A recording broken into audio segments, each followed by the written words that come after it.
I'm Kurt Pegler. Bob, the Redbirds have not won away from home since Thanksgiving. They are in need of a road victory. Well, road wins come hard this time of year, and every coach in America understands once you get on the road within the league, nothing comes easy. Redbirds coming off an overtime victory at home over Evansville, a big game for Zach Lofton. He's gaining some momentum. Well, he's gaining momentum because the way he's contributing is on both ends of the floor. His shot selection on offense, his ability to distribute the ball, follow his shots, get his rebounds, things of that nature, and play defense while accomplishing all that on the offensive end. He's becoming a complete player as this season progresses. And one of the success stories for the Redbirds is they've been able to distribute the basketball. Nick Zeisloff, Bobby Hunter, Reggie Lynch, they're all contributing right now to Illinois State. No question. That's a key to this team because it's tough to zero in on any one player defensively. We see Zeisloff here knocking that ball down. You give him a second wide open on the perimeter, he's going to kill you. He can drop them from anywhere outside the arc. Bobby Hunter, holy smokes, there isn't a coach, again, in this league or any league that wouldn't want to go to battle with this young man. He is a warrior. He brings it on defense, he brings it on offense, and he makes his teammates better. Reggie is the freshman that ISU has longed to have in the middle. Every game he's gaining confidence, his ability to finish around the rim, his footwork. He is really becoming a great post player for his age. Redbirds are going to see some pretty good perimeter play in Drake. And you start your Thomas Lee, who leads the team in assists, scoring just a shade under 7 points a game in the starting five again tonight. He is joined by the man who leads the team with 26 steals. That's Bobby Hunter, shooting 43.6% from the three-point arc. Redbirds, of course, playing a small lineup. Really 4 guards. Nick Zeisloff is playing the 4, but he's a guard. He'll tell you that. 66 rebounds on the year, 6.5 points per game for Illinois State. And the 21-point effort from Zach Lofton, a career high on Wednesday against Evansville. He's just a shade under 12 points a game. And really the only true post player the Redbirds have in the starting five is Reggie Lynch, who leads the Valley in block shots and is shooting just under 60% from the floor. Coach on Bob Bender's staff in the early 90s helped the Redbirds win a couple of Missouri Valley Conference regular season title. Is now the head coach at Drake in his first season here in Des Moines. Bob, what are your thoughts on the Casey's keys to the game? Well, the Redbirds have to do 3 things, in my opinion. They've got to contain Richard Carter. Off the dribble, he is a one-man fast break if you don't catch him in transition. And he is quick and can make others contribute by his quickness off the dribble. So contain him. They've got to defend ball screens. You're going to see a lot of ball screens out of Drake tonight. And you have to create transition by control the boards, get it out, and go. Bob's keys to the game brought to you by Casey's General Store. This month, Casey's, pick up a large made-from-scratch pepperoni pizza for $10. Casey's, famous for pizza. The Bulldogs control the opening tap, and we are underway here at the Knapp Center on the campus of Drake University. Drake wearing their blue uniforms, and Illinois State's in the gray with red trim, and Van Diest travels on the first possession of the game, so the Redbirds will get it. Well, Kurt, in the pregame, we talked a bit about Reggie Lynch's maturity as a player. We just saw it right there. A month ago, he would have fouled Van Diest in that situation. Tonight, he walled up, arms straight, got big, and created a turnover by making Van Diest travel. Lofton picks up where he left off against the Aces. He had that 21-point effort in the victory on Wednesday. Well, if off of 2 dribbles, he can get to the free throw line without anybody bothering him, he's going to light up a lot of people tonight.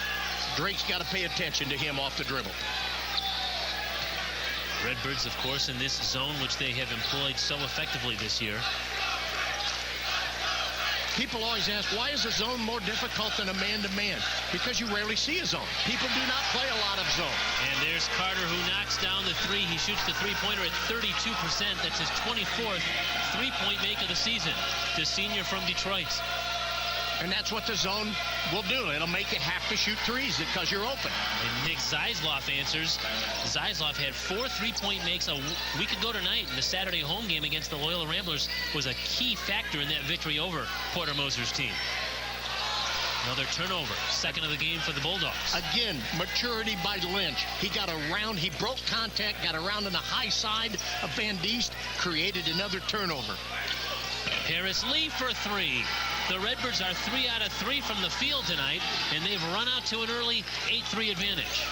2 possessions, Lynch has created turnovers by his defense. It has resulted in 5 points. And right there, again, he steps around, gets a deflection, and another turnover. And the Redbirds turned it right back over.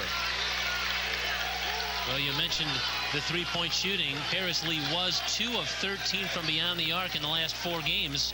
So maybe that's a good start for him, huh? Well, you know, freshmen go through slumps. At this time of the year, after Christmas break in January, the first couple, 3 weeks in January is when you're going to see freshmen have slumps typically. Now, not all of them, but you're going to see it. If you're going to see it, that's when it happens. Paris is coming out of it now. He's shaking it, I think. Our first foul of the game is going to be against Bobby Hunter. And how do I know he's coming out? I've watched practice a few days here this week, and he has shot the ball with confidence. He's catching, ready to shoot, rather than looking to get rid of the ball in practice. What you do in practice, as we all know, carries over to games. Now an offensive foul against Richard Carter. Put that shoulder down and was called for it. That's exactly right. That was great positioning by Paris Lee. That's his biggest attribute as a freshman to this squad, is his ability to take the primary perimeter player one-on-one defensively and take him out of the game, or at least make life miserable for him. You just saw it right there. Number 1 player, Richard Carter, for the Drake Bulldogs, turnover because of Paris Lee's defense.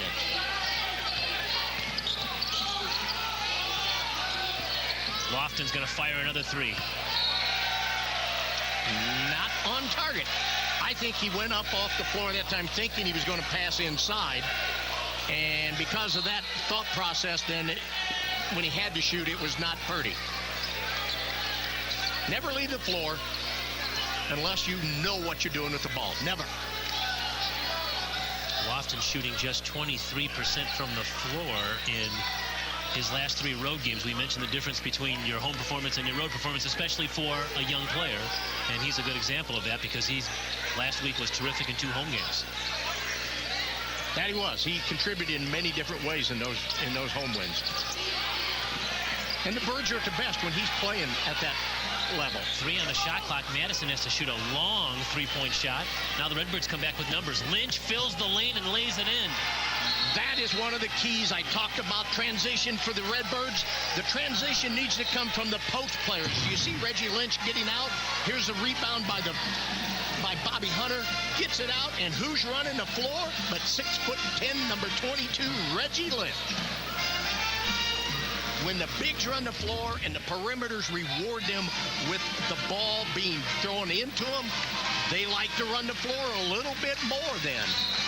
The NCAA Division I men's basketball team shooting 80% from the field to start this one, and they've scored 5 of their points, so half of their points have come off turnovers.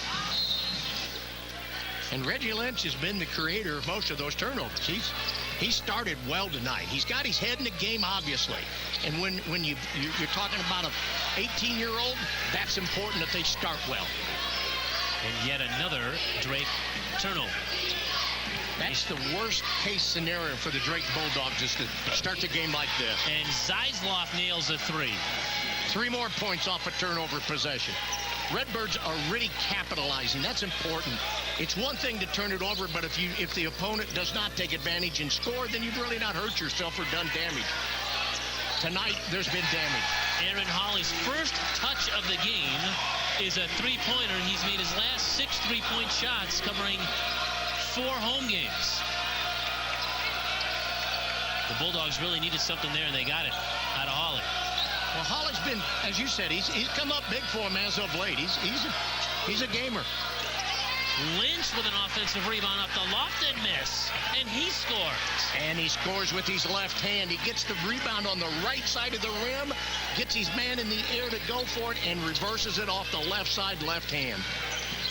Redbirds doing a lot of things well here in the opening moments. Well, Reggie Lynch is making me look really smart, because I said to pregame how well he was playing and what a good job he is doing, and he's done nothing to prove me wrong. He's only made me look intelligent, and I didn't know that was possible.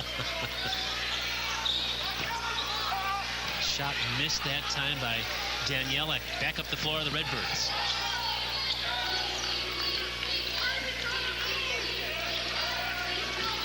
Knight's going to fire up a 3, and that is in. The Redbirds are on a 16-3 run. They've hit 4 three-pointers in the stretch. There's an old adage in all levels of basketball. Hands down, man down. And that's what happened right there. The defender for Drake had his hands down, and he just said, thank you, I'm going right up over you and score easily. You don't play defense with your hands at your side or down at your side. You've got to get them up. Hawley had a good look at the rim that time. He missed it. Lofton couldn't corral it out of bounds, so the Bulldogs will get it when we come back. Illinois State has ripped off 18 of the game's first 24 points. Nick Zeisloff and company have an 18-6 advantage. 18 and Drake 6. 4 Redbirds already have 3-point makes in this game in the first 5.5 minutes, Bob. Well, that's awesome because of how they're getting them. They're getting a lot of the push up the court and the ball reversal for an open man on the 3 attempt because of turnovers, which is created by defense. The Redbirds are playing with high energy and lots of intelligence up to this point. Deshaun Knight and Paris Lee each have a 3-pointer, and that man, Nick Zeisloff, has hit a pair of them.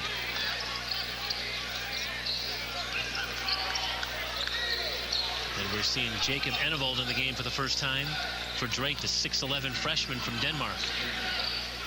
I know Drake has a lot of high hopes for that young man. If he just progresses naturally, they're really, really excited about what he may turn into as an upperclassman. Keza Keene has checked in for Illinois State, as well as John Jones. And Jones, it appears, whistled for that foul. That's been his nemesis all season long for Jones. When he comes into the game, he seems to mentally not really be in tune to what's happening. And that sounds rather cruel on my part, but I don't know how else to state it in that, because he comes into the games and a lot of times picks up a very quick foul, whereas if he just moves his feet instead of reaching, he can cut off the penetrator and not have to reach in there. So hopefully he will develop that as the season progresses. And they've changed that foul now, Bob. They've given it to Keza Keene on the reach-in. So do I have to take back everything I just said? I think your analysis of John Jones is correct, but I thought all along the foul was on Keza Keene. However, it appeared as if they were pointing towards Jones. They were. They pointed to Jones. I know they did. So they're going to go with Keene on the foul, and so Carter makes good on the free throws. Showing a little 1-2-2 3/4 court pressure here. Kind of a token press, not really looking to trap and get a steal, just eat shot clock. And they have fallen back, which Drake started the game out in a man, and now they have fallen into a 2-3, I believe it is. Jordan Daniels, number 12 in the game for the first time for Drake. He's a spark plug for the Bulldogs. Jones, the jump hook is missed and cleared by Enevold. Boy, that's a point-blank look right there. If the Redbirds are able to enter the ball that closely into the low block, into the middle, I should say, wow, that should spell success all evening against the 2-3 of Drake. Jones has got to finish that shot, though. Again, when he comes into the game, it seems to take him more minutes than should be to get ready to contribute. Carter's 3 is missed and cleared out by Zeisloff. Great blocked out by Zeisloff. That's a couple of times I've noticed that. Those are little things that many times goes unnoticed by the average fan, but the coaches realize it. Keene freed up Lofton, who missed the 3. And the rebound is now Jordan Daniels. Quickly back up the floor. He works on Keene. The floater is missed and cleared by Jones. Wild shot. Wild shot by Daniels that time. Daniels is a little fella, isn't he, Kurt? Well, Daniels and Carter, neither guy is 6 foot. And they are fun to watch. Those two little spark plugs out there for the Bulldogs. Terrific players. Keene slips it down to Jones, who's double teamed and stripped. It's Carter who gets his hand on it. And he attacks all the way down. Can't finish. That's 2 dribble the length of the floor. Attempt to finish, misses by Bulldogs. That's discouraging to you. Lofton's going to try and finish on the other and can't do it, but Jones is there. Great job by Jones of just hanging around the rim until opportunity knocked. Now, that time he was ready and had his hands up in the air, went up and flushed it. Caird with a nice drop-down pass to Enevold, who will get to the free throw line. Once again, Jones a tad bit late on his coverage right there. Here we see the penetration. Let me interrupt my own self there. Great penetration there by Lofton to attract two defenders, which left Jones open for the flush.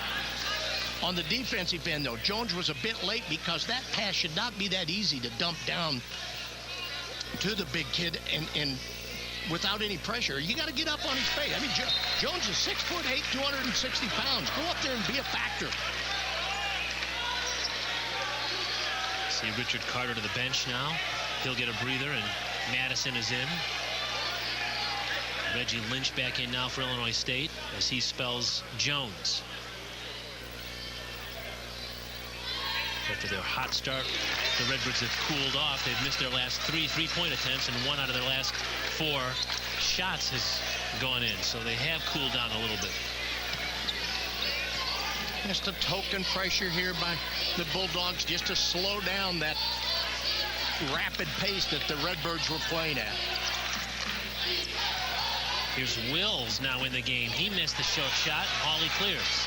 That's the kind of shot that he likes. He's usually a slasher going to the bucket, and that time didn't get rewarded. Hawley trailed the play and knocked down the 3 from the top of the circle. His second three-point make.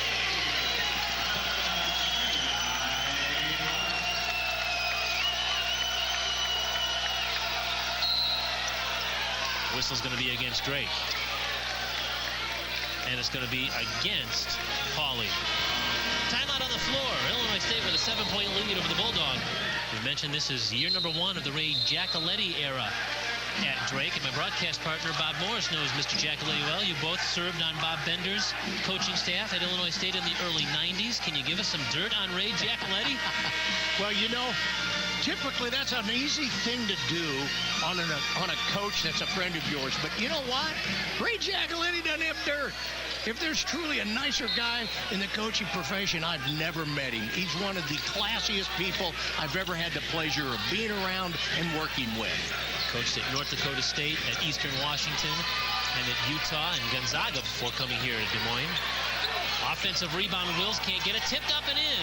Reggie Lynch hanging around the rim. You know, when big guys like that just hang around the rim, it's usually good things happen on the offensive end.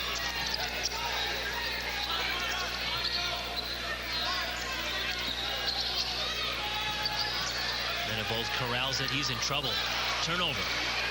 Deshaun Knight quickly ahead of Bobby Hunter. He's going to attack from the right, and it's going to be a three-point opportunity.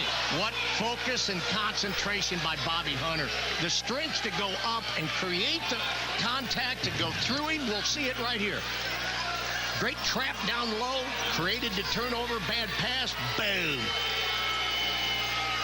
He was not set prior to Hunter going up and into the shot, and you got to be there before.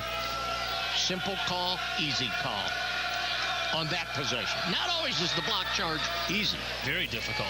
But that one was. Officials will tell you, yeah. That one was pretty simple.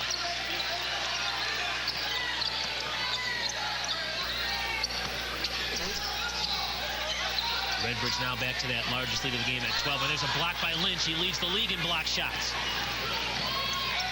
Great decision right there by Hunter. Again, at the beginning of the game tonight, we talked about how he is a warrior and a real leader.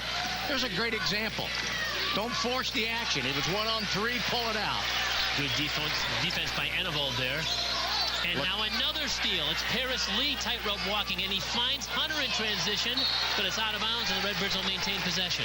Constant pressure by the guards of ISU on the ball, just always looking to get a hand on it, get a deflection, create difficulty, makes Drake do things quicker and faster than they want, and when you do that, you're not in control.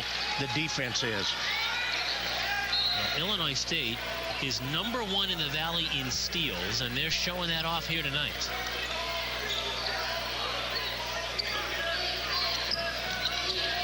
Deshaun Knight down the lane. Forced that shot, can't get it. Tipped up and in. How's that little fella get in the middle of people like Kurt and get a tip in? Great tenacity on his part to stay with it like that. The Redbirds have an 8-0 lead over Drake in second chance points here in the first 10 minutes of this game. They've crashed the glass well. Here's Carter. Another block by Lynch. Lynch changed that shot, and the rebound is loose, and the Redbirds come away with it.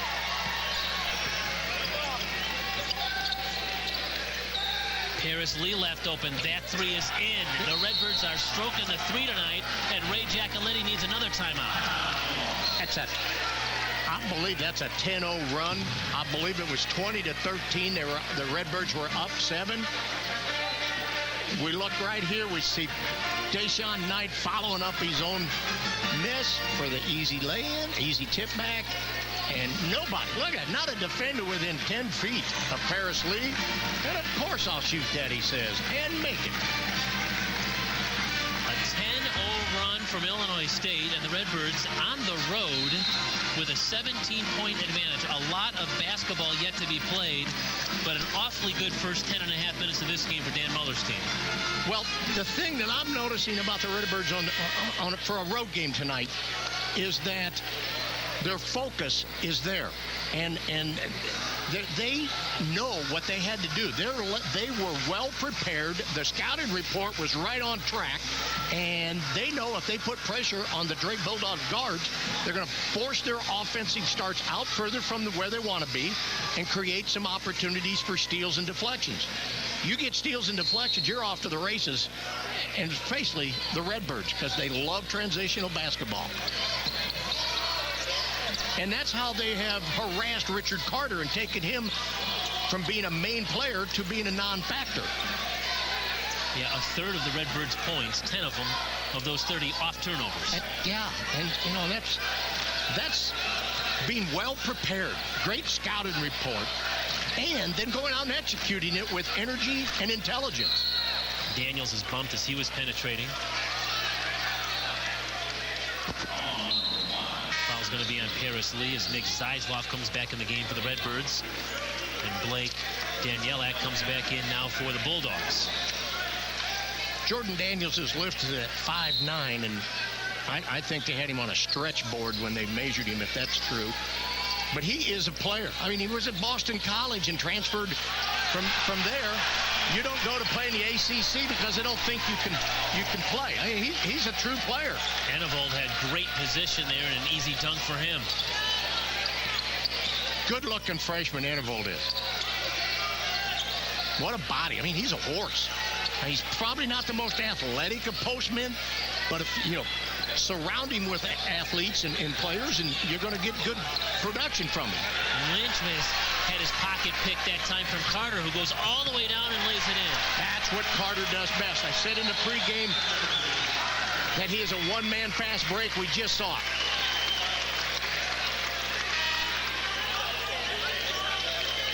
Now, it all started because he did a good job. We'll see it right here. Boom, he comes in, picks the pocket of Reggie Lynch. And that wasn't really a mistake on Reggie Lynch. That was excellent defense by Carter, recognizing his team needs him to step up and do a few more things. Drake is back in man-to-man. Got out of that zone quickly because of the shooting abilities of the Redbirds.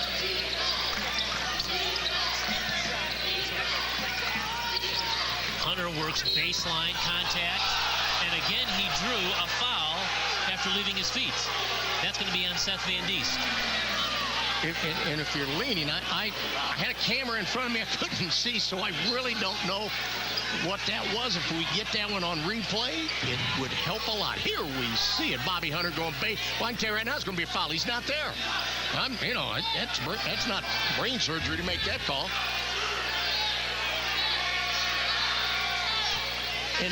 And that's not Seth Van Diest should get some kind of award for being able to come back from as many surgeries as that young man has gone through in his career. He is a warrior to come out and just be on the floor and make the attempt. He's not even capable physically of going through 2 days of practice consecutively because of the pain in his knees. But when he's on the floor, he gives it all he's got. That time wasn't quite enough because he wasn't there, wasn't set, drew the foul.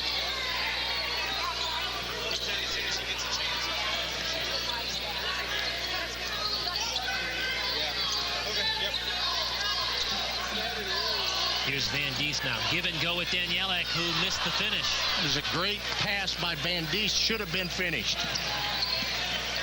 Look at the reversal. Push it, reverse it, penetrate. Got in the air. Lofton needed to stay on the floor and make that pass, not get stuck in the air.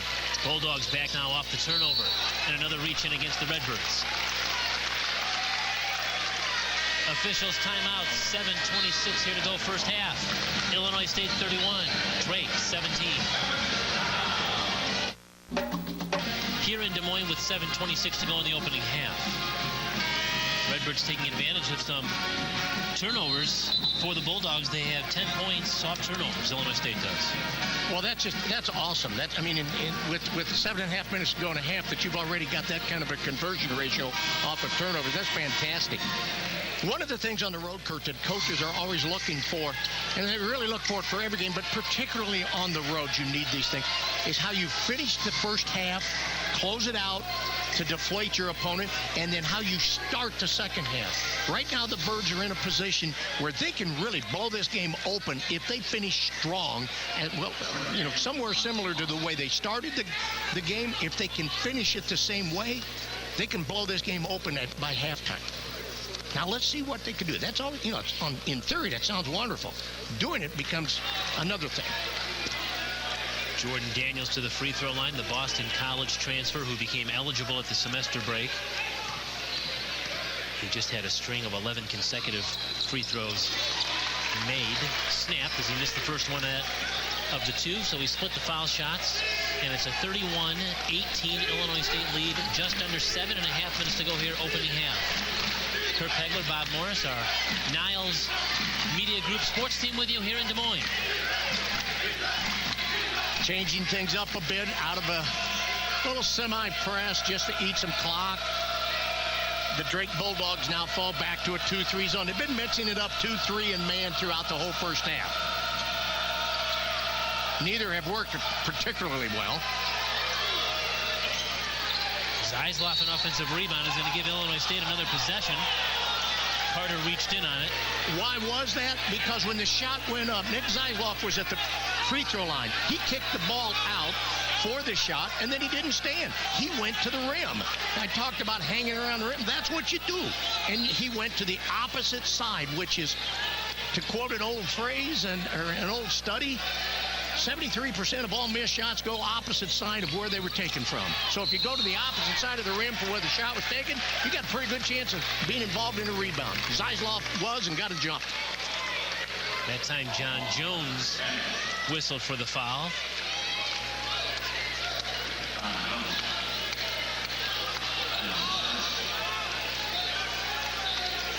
Well, certainly, as the road team, as hot as you start, you're always expecting the home team to kind of counter-punch you. And so the Redbirds have maybe been waiting for when one of the Bulldogs is going to throw their big counter-punch, right? Well, and if you play with the energy and the intelligence the Birds have up to this point, you can kind of take that counter-punch away from them. Now watch them push out of this transition here. They kick it up. They reverse it, run secondary, left open again, boom! Zeisloff again knocks down a three. That's his third three-point make of the game. The Bulldogs are not closing out on people with hands up. They're standing there watching them as they go up and shoot it. Carter penetrates, and his bounce pass was kicked out of bounds by Jones.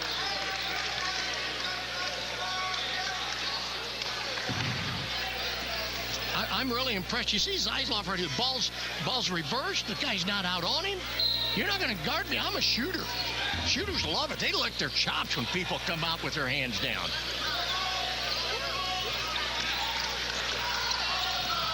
Daniels penetrates. Another turnover. Keene maybe turned it back over. He did. Keza Keene was trying to make something happen when there was not much there. Well, in about 5th grade, you learn to jump stop when you play this game. And if you'd utilize that rather than trying to go up in the air and leave your feet to make a pass, it's amazing how it can minimize turnovers.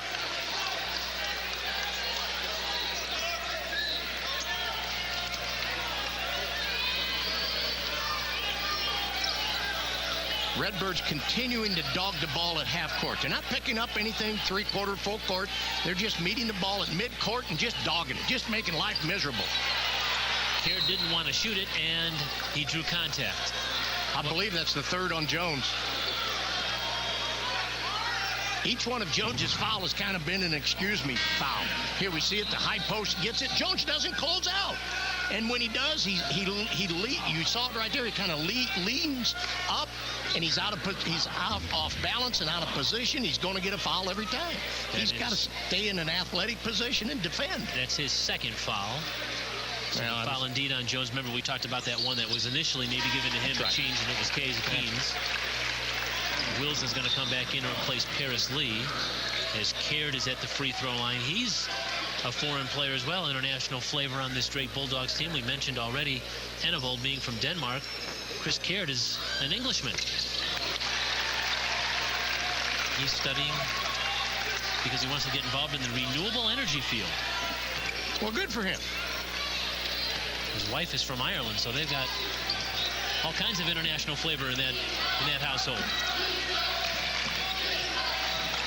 14-point Illinois State lead as we approach the 5-minute mark left in this opening half. Zeisloff travel. Boy, he should have pulled the trigger, right? He was thinking about it and then changed his mind too late. Well, yeah. Once you make your mind up, you got to finish it out. And if it's a bad decision, you live with it. But you can't change your mind. You saw the result there, trying to change your mind. A rebound, your teammates have a chance to go get it. Turnover, there is no opportunity. Redbirds are working hard to take that middle. Oh, great opportunity pass right there by Daniels. Daniels penetrated and found Enevold, who'll get to the free throw line. Finish my thought right there real quick. Out of this zone the Redbirds are implementing, they're doing a really good job of taking the pass away from the free throw line to top a key area so they can't enter it to the middle of against the zone. And or at least they're making it more difficult on them. And they're having to try to attack the zone then because you take the middle away. The only other option you have is to go down low and try to attack it from baseline. And they've not had much success at either on a consistent basis. This young man has an interesting story. We mentioned that Enevold is from Denmark. He showed up here at Drake 2 days before class started in August. Giacoletti's crew had been recruiting him, and suddenly here he was, 6'11", 240-pound freshman.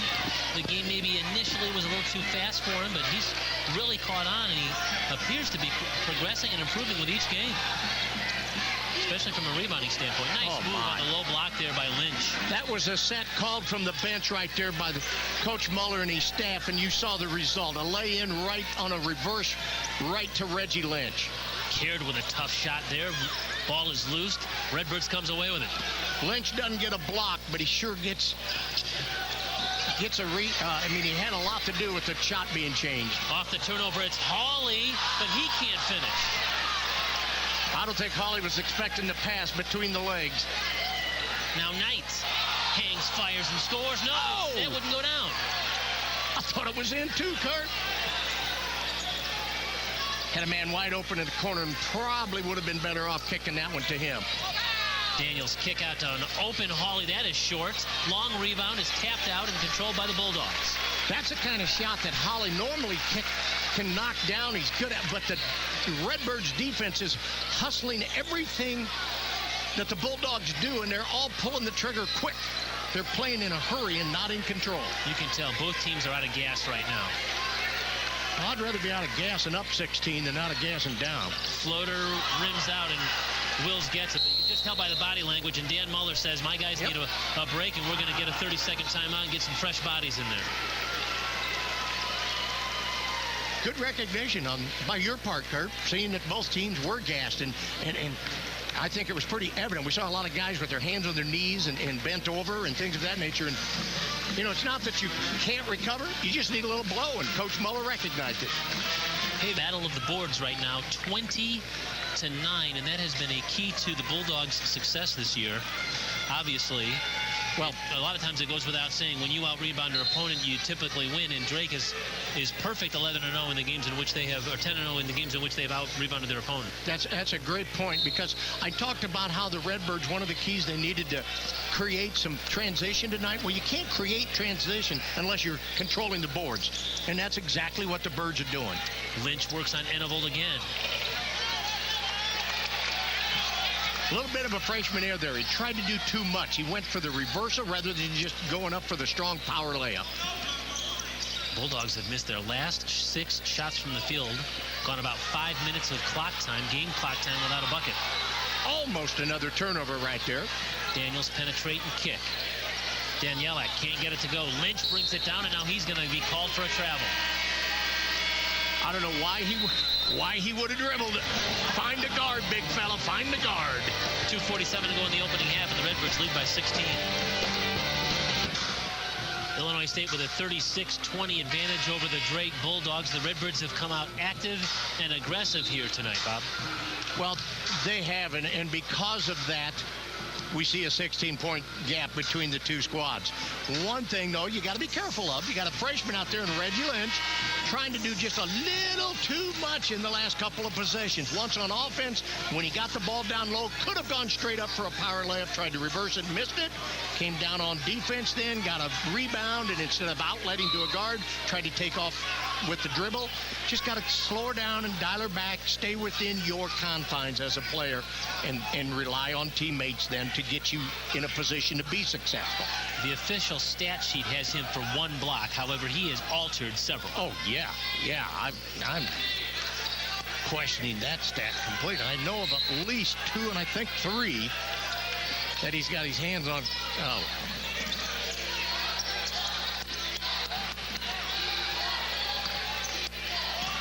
Key stretch here in these final moments of this first half, and the Redbirds try to maintain the momentum that they've had since they opened the game. I agree 100%. It's about finishing right now. This is part of the maturation process as a team.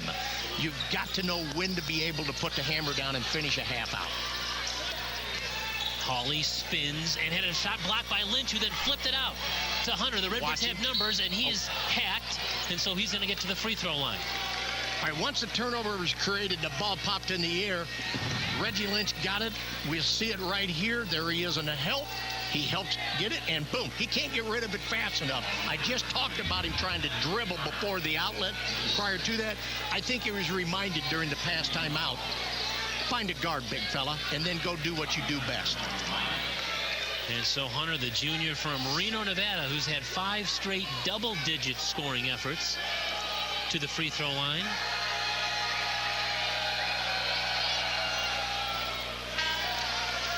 We're going to see John Jones now come in and send Reggie Lynch to the bench. Good active first half for him. Well, a lot to draw on right there, I believe. 8 points and 4 rebounds for him and a couple of blocks. That's a great way. I mean, he's going to go into the halftime feeling really good about himself and what he can do to help his team in the second half. The one thing that Jones has to be aware of is he's got 2 fouls here with 2 minutes to go in the half. Well, this is a learning time for Jones. Jones, I got to believe, is out there because of that. It's you got to now go out there knowing you have 2 and play smart. Because there's going to come a time in the season where they need him under those circumstances. Carter, a terrific move, and he flipped it in. Now back on the other end. It's Knight who knocks down the 3 in transition. And again, no one near him. Transitional defense for the Bulldogs is bad. And the Birds are making them pay. The Redbirds have made 44 three-pointers now in their last 4 road games, and 7 out of 11 from beyond the arc tonight, getting it done in Des Moines.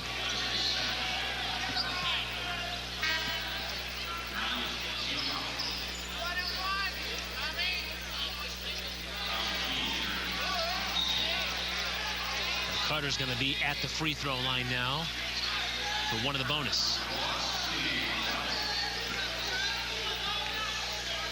And we mentioned that he is the spark plug that makes the Bulldogs go at 5'11", up and down the floor. Constant energy from Cody High School in Detroit, Michigan, where he started the season with a bang. He had a 38-point game against UIC. Most by a Drake player in 17 seasons. So it was a great way for him to start his senior year. He splits the free throws, and Knight gets the long rebound. And so 90 seconds to go here in the opening half.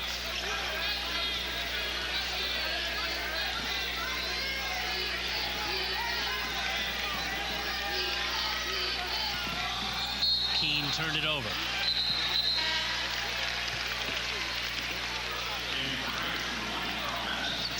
So Carter goes now to the Drake bench, and Carl Madison is in. Madison, the senior from Springfield, Illinois. I'm betting, Kurt, that he gets fired up for this ball game every year when... Yeah, the Lanphier High School grad, absolutely.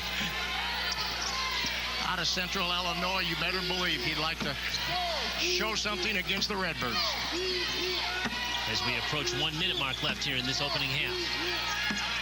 Nice right there, floater. they got the ball into the heart of that zone, which they hadn't been doing very well all night tonight. And when it gets in there, they do damage. Danielak with the floater. You're seeing this 2-3 zone from the Bulldogs once again. They've utilized zone, man, and mixed it up well throughout the first half. A little stutter step dribble that time, and Deshaun Knight had some miscommunication with Bobby Hunter, threw it out of bounds. Now you're going to see the Bulldogs, I would presume, attempt to get the last possession before halftime. Yeah, there's a 1 second differential between the shot clock and the game clock.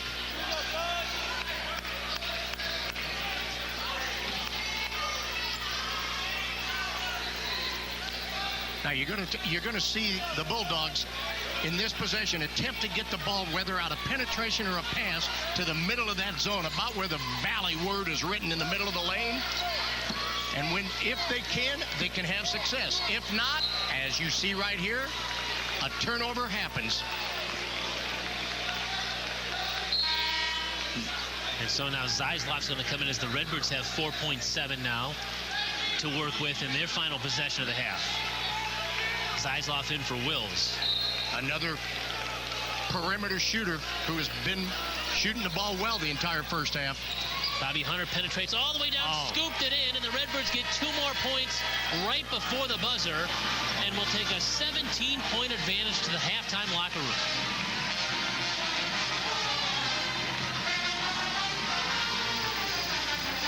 Point halftime lead for the Illinois State Redbirds here in Des Moines over the Drake Bulldogs. Kurt Pegler, Bob Morris back with you along with our Niles Media Sports team here in Des Moines. Last week, Illinois State celebrated the 25th birthday of Redbird Arena. Is that possible? That's hard to imagine for me. It's just always been a part of our lives. We sometimes take things for granted, don't we? Well, let's take a look back at a quarter century at Redbird Arena. January 11th, 1989. A record 9,724 fans braved the cold winter weather and made their way to Illinois State's new $17.4 million basketball home, Redbird Arena. ISU defeated Chicago State that night and set the course for a quarter century's worth of winning basketball.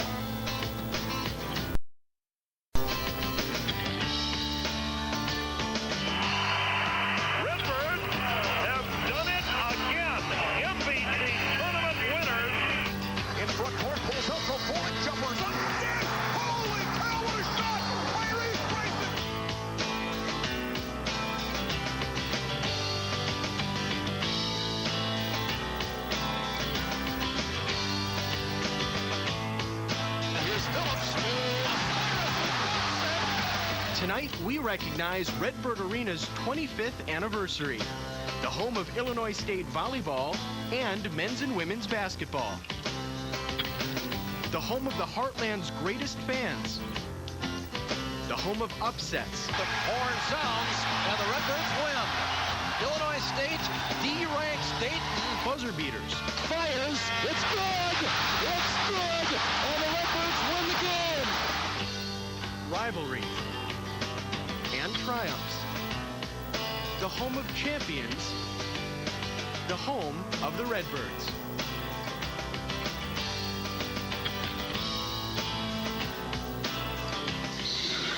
Thank you, Ronan O'Shea, for that look back at 25 years at Redbird Arena. I'm going to put you on the spot. Is there one memory that stands out in 25 years for you, Bob? You're not putting me on the spot one bit, Kurt. Yes, there is. 1990 Missouri Valley League champions, tournament champions being hosted at Redbird Arena. I happened to be on that coaching staff with tonight's head coach of Drake, Ray Giacoletti. We were the assistants to Bob Bender, went on and played Michigan in the NCAA tournament. There's no question. That's a highlight of my life. I'll never forget it. That was the last year that the Missouri Valley held on-campus Missouri Valley tournaments. The Redbirds winning that one over Southern Illinois. I know the Redbird women won a championship in the Missouri Valley by beating Indiana State with a losing record, went to the NCAA tournament. Right. That was an amazing story. Concerts, graduations. It's been 25 years of a lot of good smiles at Illinois State. It has been. You go through Tyrese Bryson era. You go through the 90 championships there. You go through Jackie Carmichael, Cyrus Eldridge, and the names just flow because there was always something exciting going on in Redbird Arena.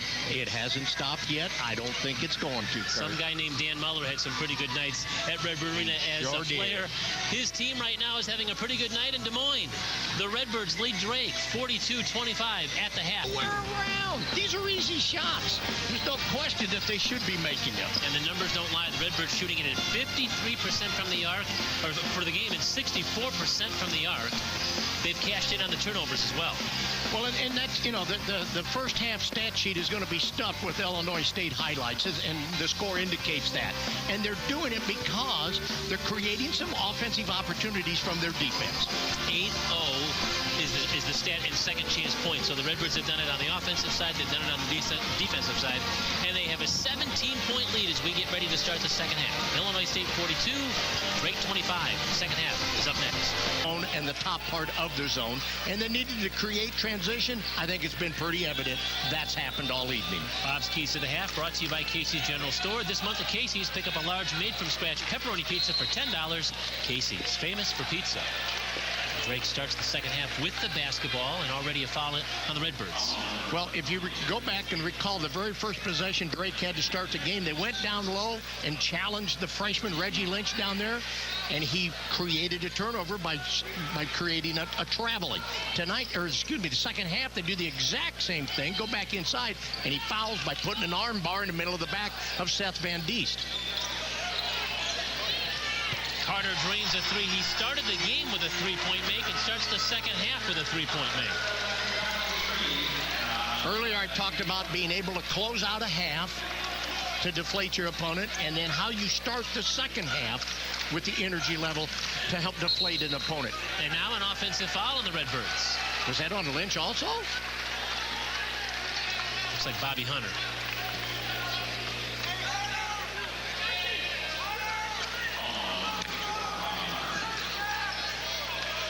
Bobby Hunter just smiles. That's his second foul. Dan Muller didn't like the call. No, not one bit. And I think there isn't any one of the three officials that didn't understand he didn't like it.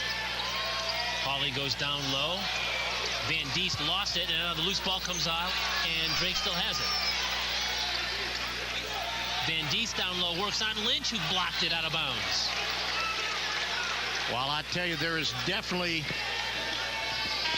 some fire in the eyes of the Drake Bulldogs to start their second half. I'm quite sure the smoke we saw over in that corner of the building was not a fire. It was coming out of the Bulldogs locker room. I think Coach Giacoletti lit up some people in there at halftime about their lack of fire and their lack of energy. Well, the 17-point deficit at the half is Drake's largest of the season. So you're right, they had a right to be angry. Off the inbounds, it's now Hawley. He tried to slip the pass down to Van Diest, and there was a mix-up in communication there, and it's out of bounds to the Redbirds. Well, when you're 6'8" and you're 5 feet from the basket, your teammates are expecting you to shoot the ball, not dump it down. And obviously they were looking at the rim, not expecting a pass. That's the 11th turnover for the Bulldogs for the game, and they're averaging 11 turnovers per game. Great credit to the Redbird defense up to this point. Now let's see if they can continue the momentum.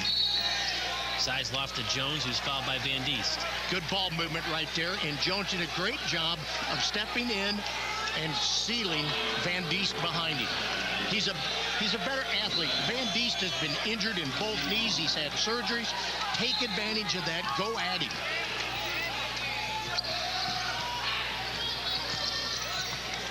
Lofton fadeaway is in. Oh, my. That's a tough shot.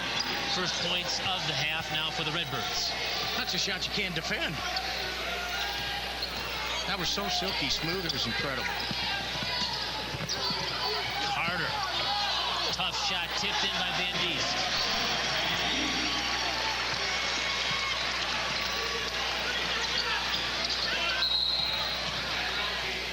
The foul's going to go against Danielak of the Bulldogs. Knowing Coach Giacoletti as I do, I can guarantee you one of the things he challenged his squad with at halftime is the physicality of the game. And as you can see in the replay right there, Lofton just kind of backs Holly down and then just fades away from him with a high lofting, arcing shot. Lofton to Jones. Jones got to handle that because that's a scoring opportunity that he let slip away. He backed himself in, got good location on the low block, but couldn't finish. Now Carter, could be a reach-in foul on Paris Lee. But Carter just gets a head of steam, and it's hard to stop. Oh, he is. He is. You're right. That's the perfect way to describe it. He just goes. That's the third foul now on Lee, who's certainly one of the best, if not the best, on-the-ball defender the Redbirds have. Carter averages just over 8 free throws a game as a point guard.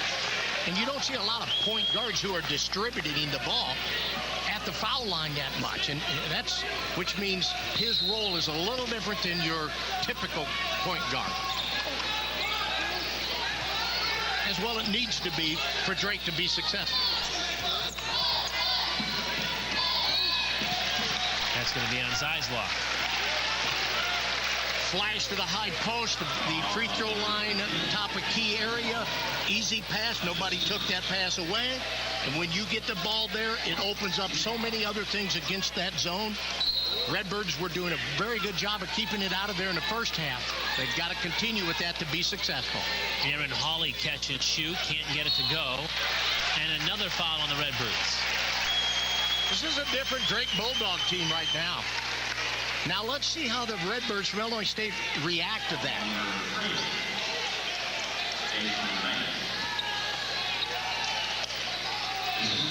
Redbirds have 5 team fouls already here in the first 3 minutes of the half. And they're not the aggressors. That's why they're getting the fouls. Danielak a miss. Long rebound out now to Knight. Much better transitional defense that time. There were 4 blue jerseys down the floor before the ball got down the floor. Lofton's going to put up a 3. Madison. Carter in transition. Richard Carter is outstanding in transition. He can beat you off the dribble and get to the rim as well as anyone. Redbirds want timeout. Drake has cut a 17-point Illinois State lead down to a dozen. 44-32, Illinois State. The all-new 2014 Mitsubishi Mirage. Moments of the second half. A big start for Illinois State in the first half, but they're back on their heels right now, Bob, to open the second half. Well, there's no question that the Drake Bulldogs have come out and delivered the first blow. Now it's a matter of how do the Redbirds react to that?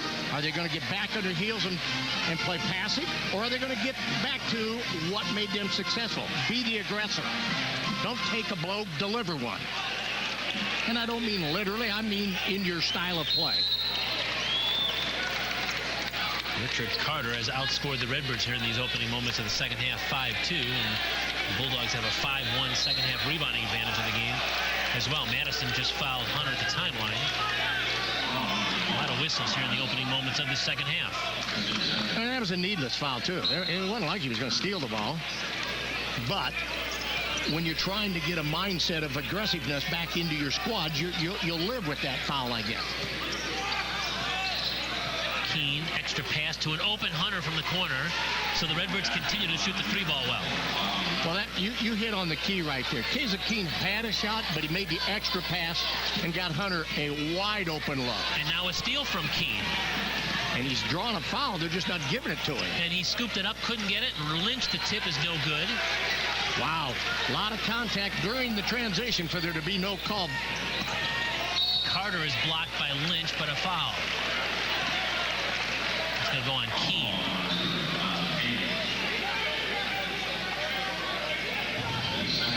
we'll see some of that action here. We see great strip by Kazakine with active hands.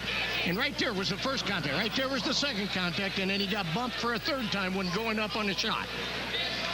Based on the rules as they're been called throughout this season, yes, that should have been a foul. No question. Carter to the free throw line. We mentioned that he's really been an outstanding performer throughout the season, but he's been a second half guy too. He's had some really big clutch moments in the final minutes of some games. In the final 5 minutes of the game against Albany, he scored 9 points. He had an 8-point final 5-minute stretch against St. Mary's and against Fresno State. So he might just be getting heated up here in the second half.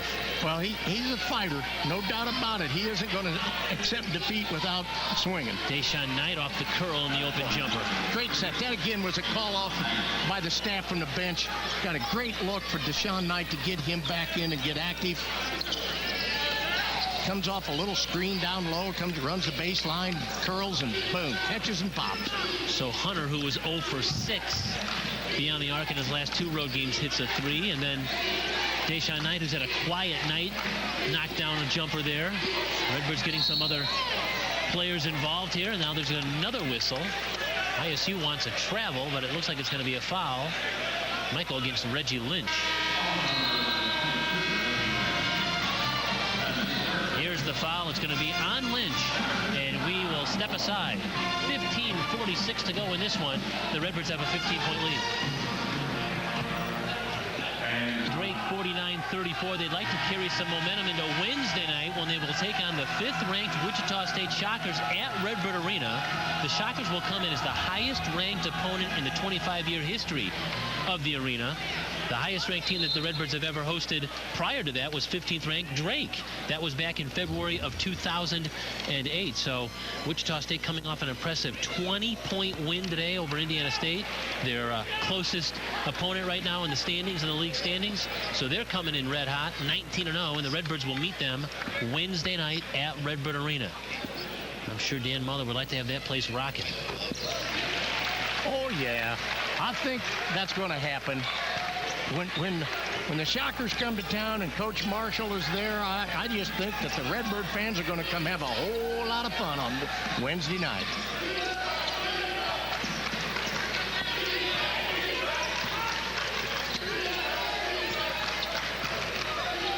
Bulldogs have gone back to man-to-man. There's Jones off the nice entry feed from Kazakine, but he couldn't complete the play. There's a whistle. It's going to be a foul. That's going to go against Enevold. Excellent entry pass. The Redbirds just couldn't get it down. Well, they were, again, one of the things I enjoy most about Dan Muller's coach teams is how they come out of timeouts with set plays that execute and score. And off the inbounds bounce pass, it's Knight who corrals it and scores. Again, executing the set play.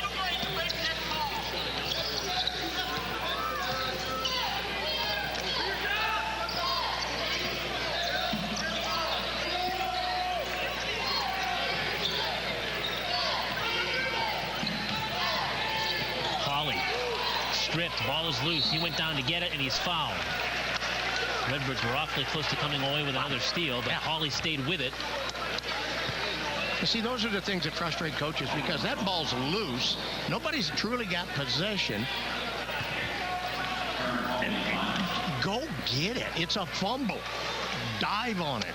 Come out of there with it. Don't let them have it in any way, shape, or form so you create a foul situation. Redbirds have done a pretty good job of frustrating Aaron Hawley, who's got a couple of 3-point makes tonight, but he's averaging 14.5 points per game in Valley play. He's really been Drake's Valley leader in scoring. And the Redbirds, as we mentioned, have been trying to frustrate him tonight, and so far they have.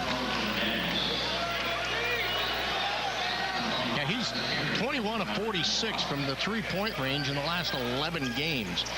I'd say that's playing hot. Yeah. After the free throw makes now, he has those 2 3-point makes, as we mentioned, the 2 foul shots, will give him 8 points on the game. Double high post going. They're going off of a high double screen up high for a shot. Zach Lofton was fouled as he crashed the board. That's not a very popular call here. No, it's not, but it's the right call. Again, you know, you watch here. Here it goes. He's the kick out. It's the setup there for the kick. Now watch Lofton. He doesn't stay out and watch what happens. He comes to the glass. He crashes the boards, and the guy that was responsible for him didn't block him out, and then he put an arm in him and shoved him. And the foul was on Carter, his third. Carter just came away with a near steal that time. Again, the fans here at the Knapp Center thinking there was too much contact. They were hoping for a foul. Might have been. Redbirds could have got a break right there.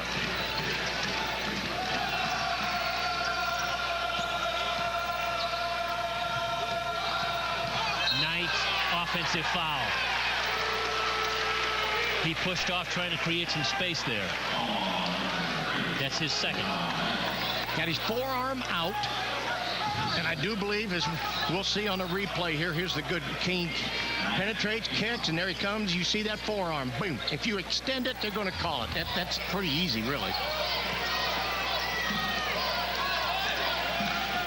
There's the ball to the high post again, and once you get it to the high post, it's easy to create offense down low. And that's foul number 3 on John Jones. Redbirds aren't quite as quick in their reaction and their denial out of their defense as they were in the first half. First 20 minutes was about as perfect a defense as I've seen from the Birds all season. This start to this half in the first 7-8 minutes here has not been quite up to their standards. The Bulldogs have gone better than 3 minutes without a field goal. All their scoring here has come from the free throw line since the 17-10 mark. And Ennevold makes good on both of those. What a good-looking young man as a freshman he is. That's a big body that's going to do nothing but get better. Knapp Center crowd on its feet trying to fire up the D.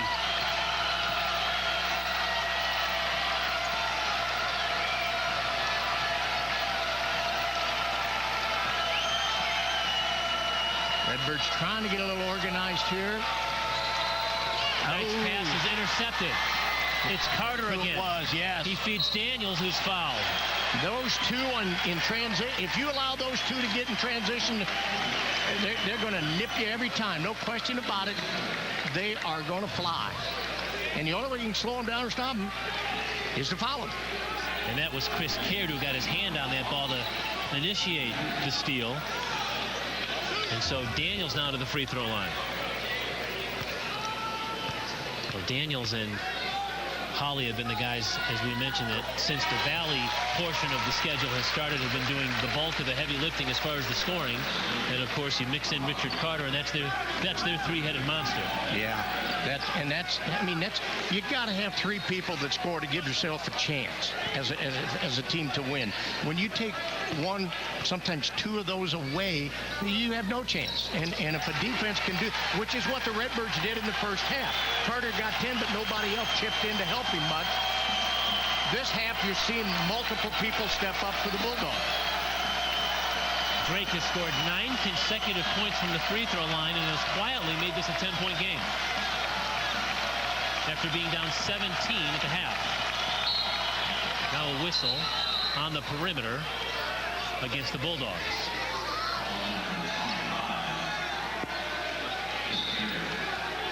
And that's against Caird, his first.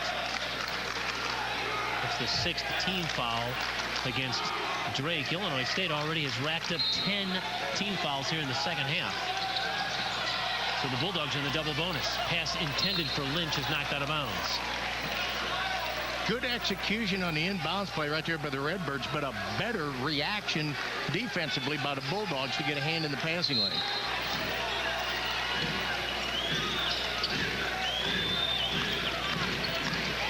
Nothing out of that inbound set, so run half-court offense.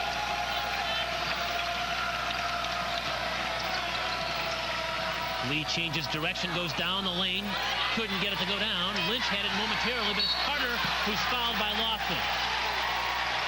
And again, the energy of Carter is really turning the tide right now for the Bulldogs. Well, the energy is getting the crowd back into the game. Richard Carter has done a great job of leadership in this half to get not only his teammates, but to get the crowd into the game. The first half, it was, I thought I was at a wake in a funeral parlor, that there was nothing going on in this building because the Redbirds were just completely had taken the Bulldogs out of the game and the crowd out of the game. The second half, Richard Carter has led the charge, getting everybody involved.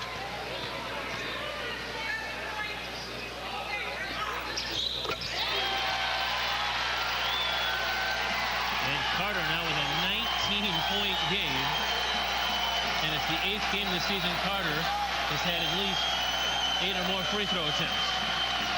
He's 7 out of 8 from the foul line tonight, and suddenly it's an 8-point game. Lost it. Tough shot. Boy, that was strength, because there was a hand on the ball and he went through it and still had enough finesse to finish. Good take. That's what the Redbirds needed right there, was somebody aggressive enough to go to the rim and finish.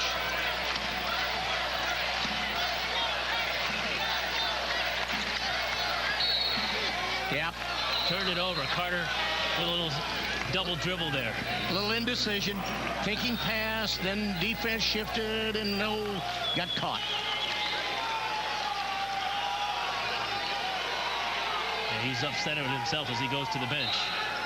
But Ray Giacoletti is giving him a high five because he has just infused his team with some energy now. That's right. You're disappointed in that last turnover, but yet you don't want to diffuse what he's capable of bringing to your squad. And Lofton almost turned it over right in front of the Redbird bench. Wills, 3, not good, over the backboard. That's not what Wills is on the floor to do. He's not a three-point shooter. He's a slasher. The Drake Bulldogs have clawed back to within 10, 53-43. Illinois State, 11:47 left in regulation. Valley Conference basketball on Comcast Sportsnet Chicago as Dan Muller and his coaching staff trying to win their first Valley road game of the year. The Bulldogs, once down by 17 at the half, have clawed back within 10 and now a chance to get it under double digits. One of the interesting things in this, how this half has progressed, 5 players for Illinois State have 3 fouls. Only 1 for the Drake Bulldogs. Caird's shot again altered by guess who? Reggie Lynch. Wills works baseline to Lynch, who put it down in his strip. Madison comes away with the steal. He's quickly up the front court, all the way down, and he missed the shot, but he's going to get rewarded with more free throws. Now Lynch there showed that he's a freshman. You got to understand, out of transition, when you get the ball that quickly out of transition at a low position, as you attempt to put it on the floor, you're going to attract a crowd because they're all running back, and they run back. Defenses run back to the ball. And if you put it on the floor that early, you got to wait till you get in a half-court set if you want, so you know where the defense is located before you put the ball on the floor in the middle like that, the post area. Here we see penetration. This is the first pass. Now this is the second pass out of transition. Boom, right there. The little fella says, thank you. And off they go to the races, and it's back to the free throw line for the Bulldogs. Again, we mentioned the Bulldogs do not have a field goal make since the 17-10 mark. Their last 13 points have all come from the free throw line. But they've clawed back with an 8. And now they've got the fans involved.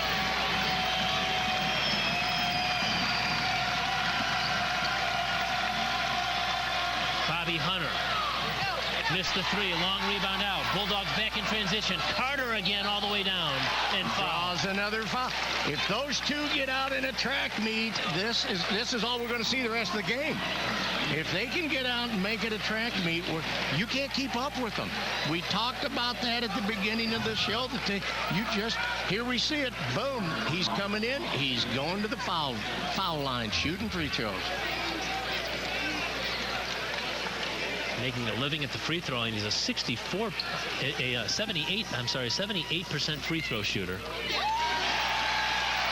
And again, this is the 6th time this season in which he's made at least 7 free throws. Paris Lee, who has been a real stellar on the defensive end, creating problems in that first half, now has to set for a lengthy period of time. He just picked up his 4th foul with 10:48 left in the game. This is the closest the Bulldogs have been since early in the game. They're within 6. We talked about the difficulty of winning games on the road in your league. There's no doubt it's difficult. Every league, everywhere, this is experienced. Lynch takes it to the rack and scores off the glass.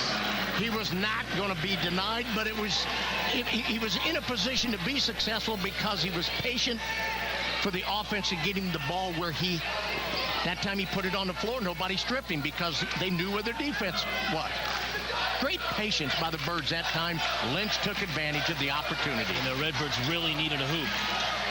Madison, Carter, Caird penetrates. Their first field goal since the 17-minute mark.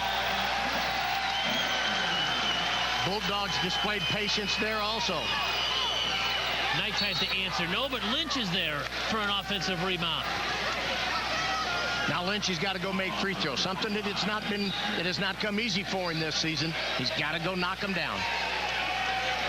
Well, look right here. We see the ball has been rotated twice, and they get Lynch in an isolated situation in the middle. There's no help when the ball's in the middle. There's no help side, so he's one-on-one. He gets one dribble and a lay-in. Sweet, soft kiss off the glass. This time, he hung out at the rim on the follow-up, drew the foul on the putback. The upside for this 18-year-old freshman is amazing. Reggie Lynch is a star in waiting. He's not there yet.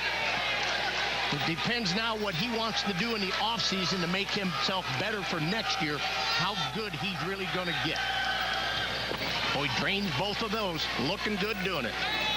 Lynch, a 6'10 post player, and Jacob Ennevold, a 6'11 post player, both on the floor tonight, both freshmen. They're going to get to know each other pretty well over the course of the next 3.5 years. Madison from the corner. Airballed it. Travel, out of bounds. I don't know. Yeah. Go to the Redbirds. Now, Trevor Berkeley, who just checked in, gave his best effort to get that, or I should say that's Daddy Ubede, who just checked in, gave his best effort to try to keep that ball alive. Let's go back a little bit. The shot by Madison, it was a hurried three. That's why it aired. He was in a hurry to get rid of it, which is what happened a lot in the first half to the Drake shooters. Hunter's going to work baseline. He's going to get to the free throw line. All right, that opportunity to score was because Reggie Lynch sealed his man on the high side, which once then Bobby Hunter beat his man baseline. There was no help defender to step in there. They had to foul him to stop him. Again, little things like that by Lynch that are just, he creates scoring opportunities by his positioning.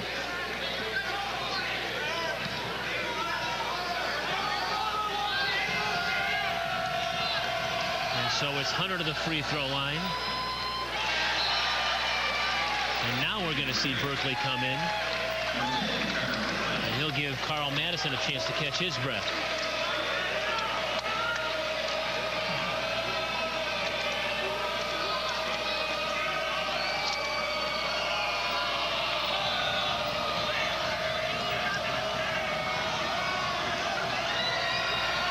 Second attempt is good. Hunter now with 11. He's quietly put together his 6th consecutive double-digit scoring effort.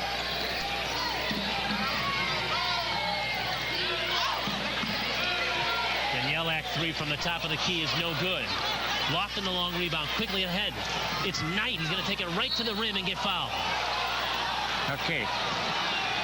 Couple of people do some good things there to make that happen.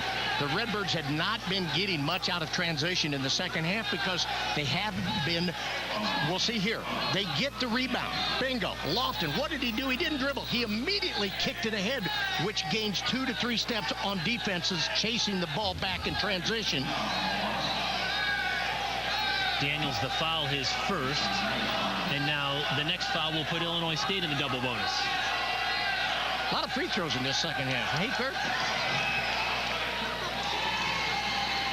The officiating crew of Jerry Pollard, Brad Gaston, and Gene Grimshaw have blown the whistle a little bit more in this second 20 minutes.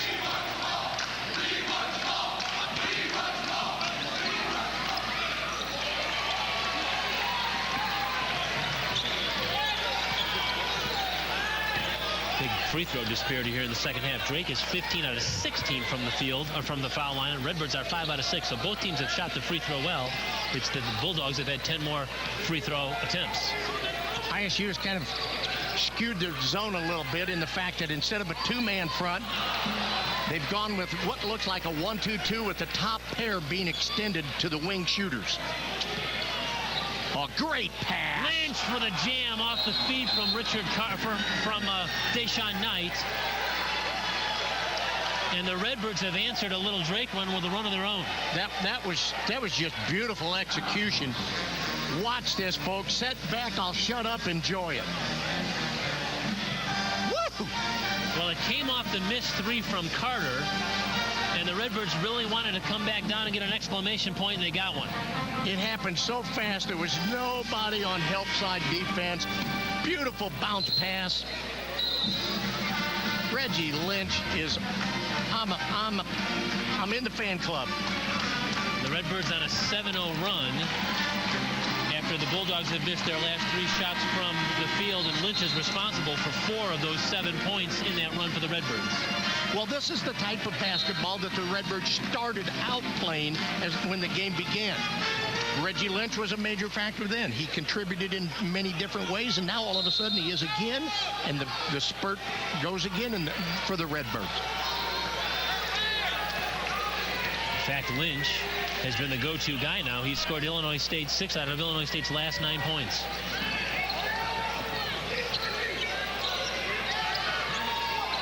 Hennevold corralled it and rejected by Lynch. He's doing it on both ends. Amazing how we just keep saying that name.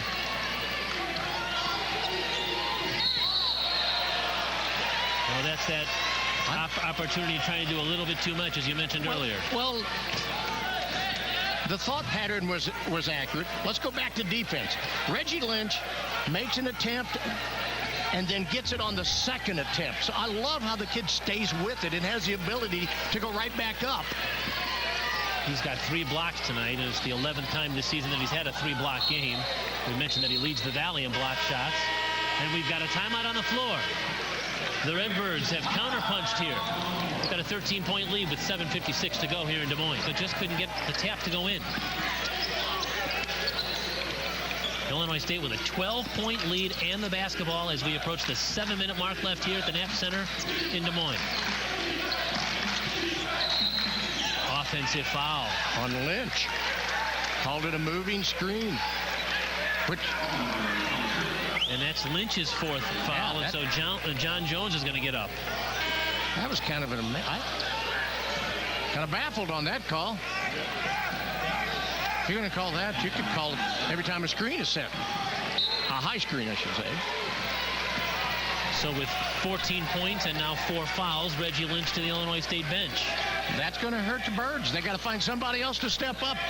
Not only scoring, but they got to find somebody to defend and rebound. Berkeley, nice move off the feet from Hennevold. And in the very first possession, they challenged the rim, and Jones is not there as the backside defender to help protect the rim. They went right at Jones.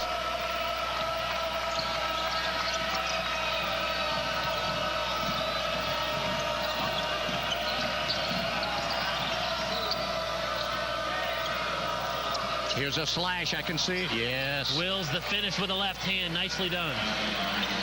Good pass by Lofton to get Wills get the ball in a situation he could score and finish from.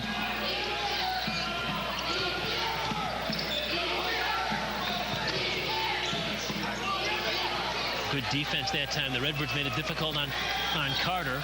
Yeah, made him force up a tough shot.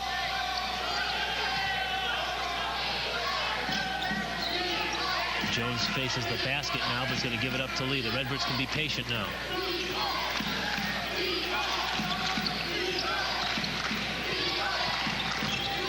Harris Lee trying to create. It's going to be a reach-in foul. That's going to go against Carter. His 4th. Yep, his 4th. And as we see right here, there goes the cut. Great patience by the Birds to wait for the cutter. Good job by Wills to recognize an open alley to take it to the rim. And so Carter with his 4th foul. He might be leaving the game here as Holly is at the scorer's table. Well, Carter's going to stay in. In fact, Holly's going to take out Daniels. Well, we talked about it earlier with Paris Lee. You got to understand when you got 4 fouls, you got to learn how to play. Carter's the, he's what makes this Drake team go. And if he's not on the floor, setting him over there to protecting fouls isn't going to help them. They're going to get beat anyway by having him on the bench. So why wait till you're down to an insurmountable deficit to bring him back? Leave him out there. Good call, I think, by Coach Giacoletti. Lee, who averages just a shade under 7 points per game, now has 8 after the free throw makes. And it's been tough sledding for him because of the foul trouble tonight. Wide open Danielak. Challenged by Jones. Gets it back and shoots it in. The block is one thing, and I think that's underappreciated by a lot of us, that when somebody like Reggie Lynch blocks it, he gets it. He gets possession. Lee penetrates. Couldn't finish. Long rebound to Illinois State. Big offensive board for the Redbirds. That it was. Because they can reload the offense now. And not be in a hurry to do it.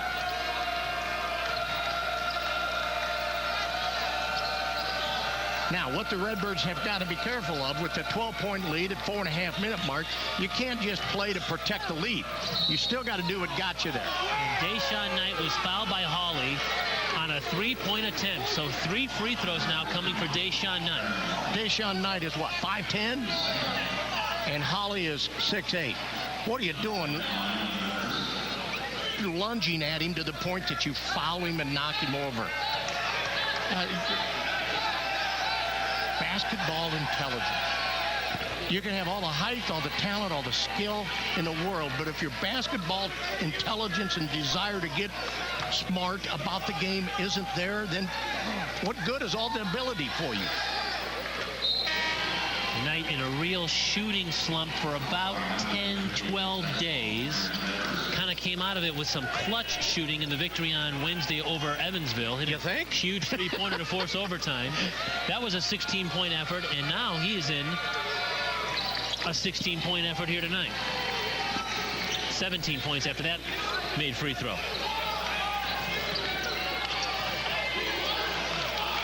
Very active once again out of the zone. Once they made the little wrinkle change and put a point and 2 wings to challenge some shooters. And Hawley knocks down a 3. Which is what he does. At 6'8", standing on the wing shooting, that's a tough matchup. You got to make Hawley put the ball on the floor. He's got 11, and he's got 3 3-point makes here on the night. 4 minutes to go in this one. Redbird just content to stand out front, let some time run before they get started in the offense. Lofton missed. Jones the rebound. He out-muscled Enevold for it and put it in and drew the foul. Now that's the John Jones everybody has been waiting for. He'll have a free throw when we come back. High fives on that Redbird bench. Illinois State 71, Drake 57. 3:43 to go. Illinois State 71, Drake 57 with 3:43 to go here at the Knapp Center in Des Moines, where the Redbirds are hoping to close out their first road victory in the Valley this year. Bulldogs are going to have something to say about that in the final 3:43. And John Jones to the free throw line to try and complete a 3-point play. What a big basket he just made a moment ago. Well, that's what, as a backup post player, that's what you got to do. When you're starting post player and Reggie Lynch goes to the bench with 4 fouls, Jones has got to come in and produce. And he doesn't have to, be fabulous. He just got to play within his strengths. And that's what he did. He got a weak side rebound and a putback and drew the foul. That's huge. Huge bucket and 3-point play. 5 points now for John Jones, who a moment before the basket had a big block, too. Daniels for 3. Can't get it. Long rebound to Zeisloff. And now the Redbirds have the hammer They've got a 15-point lead with 3.5 to go.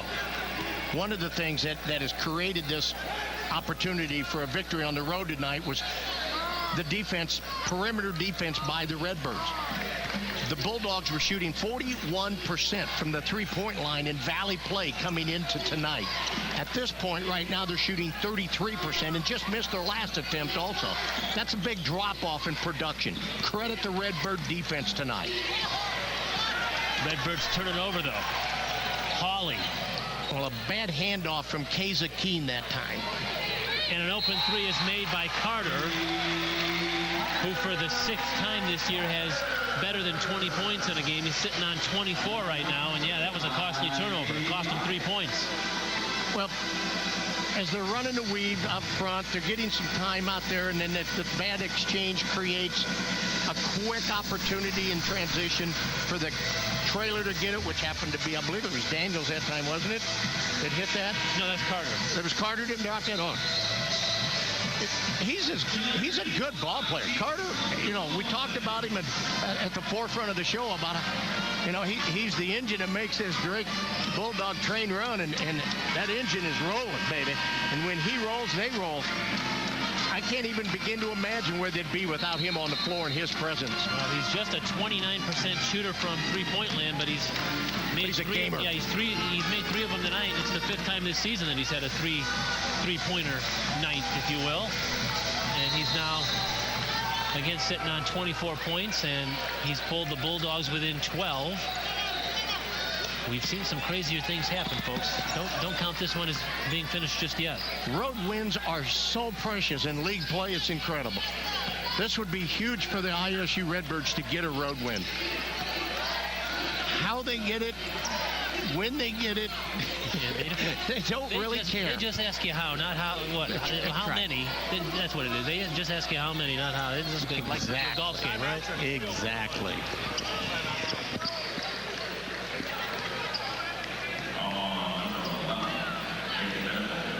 Anavold with that foul is going to send the Redbirds to the free throw line. Bobby Hunter's going to go back there. Ray Giacoletti, the East Peoria native, back in the Missouri Valley Conference. Again, the former Illinois State assistant coach on Bob Bender's staff. And he said he was just going to jump at the opportunity to come back to the Midwest after living on the West Coast for 20 years.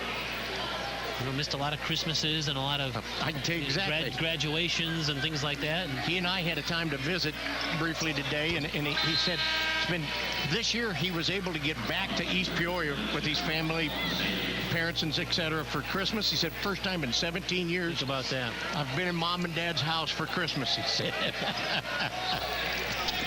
13-point effort now for Bobby Hunter after those free throws. Hawley, 3, in. He's got 4 3-point makes on the game. He's got 14 points. At this point now, what the Redbirds need to continue to make sure happens is that clock keeps ticking. The clock is as much the enemy for Drake as are the Redbirds. And protect the basketball. One of the most impressive things on the stat sheet to me is there's been 6 ISU Redbirds tonight, 6 different players that have 5 or more rebounds. That's a lot of contributions. Zeisloff eyeing a 3, and that's it. That might be the dagger. No doubt. That's a 4 3-point night for Nick Zeisloff. He had 4 against Loyola last Saturday, and he is just Mr. Consistency from up there. Well, with Reggie Lynch back in the game, when they come off this, watch where the big fella goes. He runs back. They go inside to protect and help, which leaves the reverse pass wide open. They take Lynch out of the equation. That leaves Zeisloff wide open for the reverse pass. Bingo. He pulled the trigger, killed him. That was the dagger. You're right. And there are plenty of folks in the Knapp Center that have put their overcoats on and are heading towards the exits at this point. Give the Drake Bulldogs a lot of credit for coming back out and fighting to make this a contest in the second half, but give more credit to the Illinois State Redbirds for coming on the road, withstanding that second half push by the Bulldogs, and it appears as if they're going to get a road victory. Reggie Lynch with his 4 fouls back in the game just knocked that pass away for a steal. Defensively, Lynch has been a real force in this game.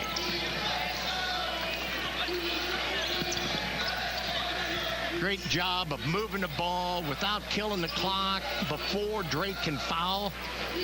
Just keeps it running.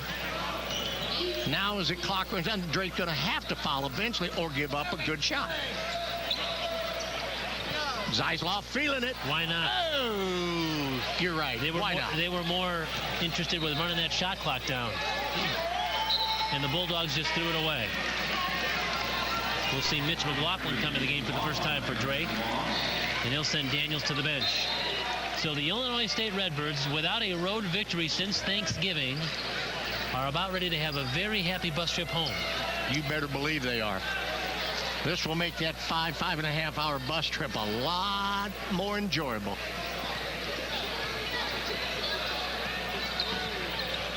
And it will definitely make next Wednesday's game a lot more interesting. That's right. Wednesday night, the Redbirds host the 5th-ranked Wichita State Shockers. There's Lynch with a nice spin move, but he can't get it to go, and we're down to our final seconds on this one.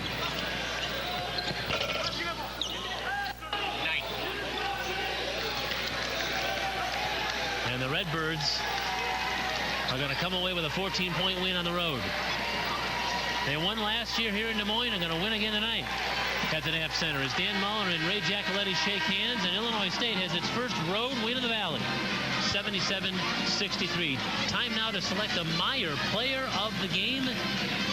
And the Meyer player of the game tonight for the Redbirds is Deshaun Knight. A 17.7 rebound effort for the guard out of Baltimore. Chipped in a couple of assists as well, and as we mentioned, was in a shooting slump prior to a 16-point effort against Evansville on Wednesday, and now has backed that up with a 17-point effort in a win for the Redbirds here on the road. Today's player of the game brought to you by Meyer. Meyer, top brands at low prices. Shop and save at Meyer.com. A road win is important at this stage. Great job by the Redbirds. Dan Muller and the staff did a fabulous job of preparing them. For my broadcast partner, Bob Morris, and our entire Niles Media Group sports team, this is Kurt Pegler.